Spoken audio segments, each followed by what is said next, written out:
nanti itu penyisirannya di radius 1 kilo. Di radius kemudian sampai yang dicurigai nanti silakan penyisiran dulu.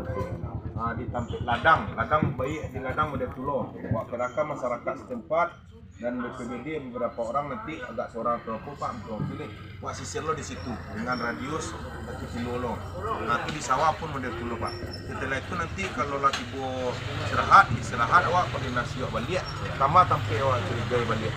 Baru juga penyisiran awak di area itu nanti. Itu kalau hasilnya nanti baru kita briefing ke tempat-tempat yang kemungkinan tadi baru kita jalani. Jadi awak tak ngambang awak jadi sana nanti ya nanti tempat-tempat yang curigai ku lah bisa awak sisir lah dapat hasil gitu.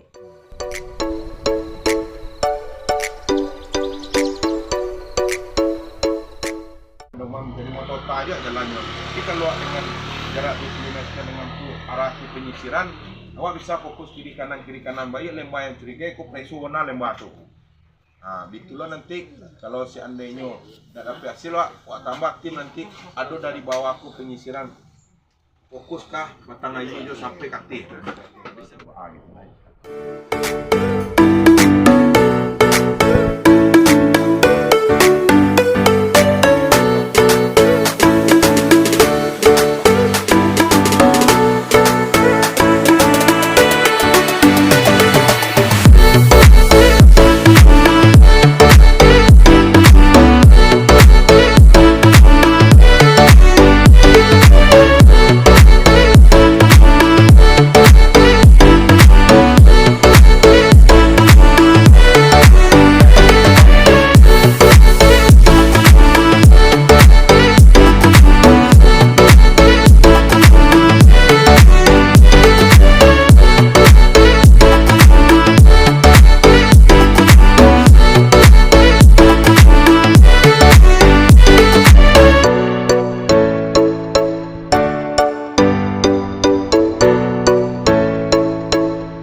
Jadi